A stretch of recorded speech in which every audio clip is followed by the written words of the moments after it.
Joe Biden says that the leader of the Islamic State group has been killed in an overnight raid in northwestern Syria. Idlib province is close to the Turkish border, and US special forces stormed a building in the town of Atmi. This image was released by the White House. We see the president and the vice president, together with military chiefs, all watching a live feed of the operation. And we've heard from Joe Biden. Last night's operation took a major terrorist leader off the battlefield, and it sent a strong message to terrorists around the world. We will come after you and find you. Well, the White House also said that al-Qurayshi detonated a bomb during the raid, blowing himself up as well as members of his own family. This is the aftermath. It's estimated at least 13 people were killed, including 6 children.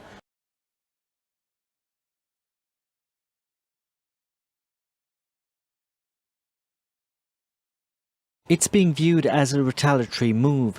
Russian authorities have shut down the Moscow operations of Germany's public broadcaster. Deutsche Welle staff have been stripped of their accreditation and the channel is being taken off the air. Proceedings to declare the broadcaster a foreign agent are also set to begin. The move from Russia comes after authorities in Berlin banned Russia Today's German-language channel after it was operating without the necessary licenses. I think we can't compare both because Deutsche Welle is a public service media, independent from the state. Russia Today isn't. So now our correspondents maybe have to leave Russia directly. And here in Germany, every Russian journalist can work freely.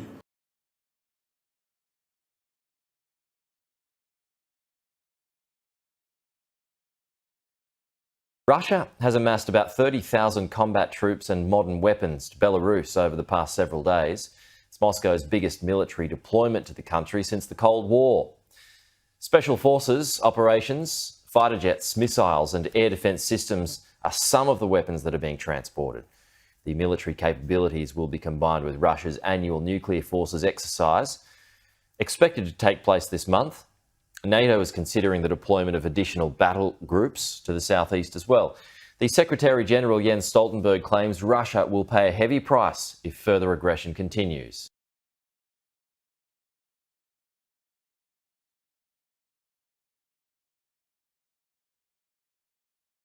Well, to lose 5 of your staff, so that's a chief of staff, your policy chief, your comms director, your principal private secretary, and a policy aide is obviously significant. And there are some serious questions about the future direction of Downing Street. But by far the most significant, in fact, resignation was of a lady called Munira Mirza. She is a close and long-time ally over 10 years of Boris Johnson.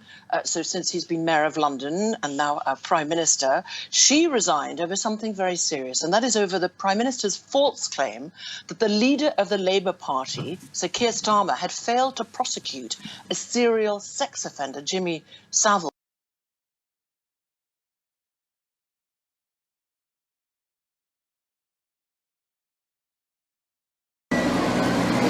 Bulldozers work flat out in Tamrut in the northern tourist province of Chefchaouen.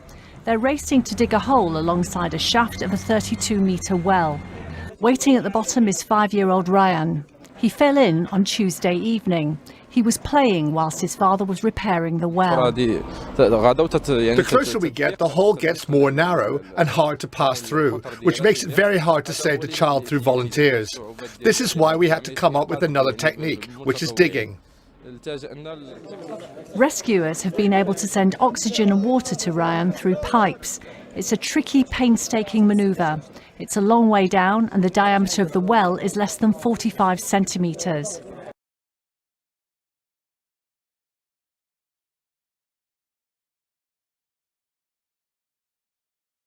Parliament arson accused Zandile Christmas Mafe intends to apply for leave to appeal the refusal of his bail.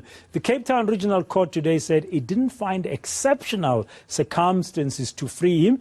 He's facing charges of terrorism and arson for the 2nd of January fire. So Magistrate Michelle Adams very careful today, Dan, in going through her judgment, which lasted just over an hour in the Cape Town Regional Court. You will recall that Mr. Mafe made that application on an urgent basis there last Saturday. yesterday, and the magistrate finding that Mr. Maffe's legal team did not advance sufficient evidence and make put forward compelling reasons why he should be granted bail.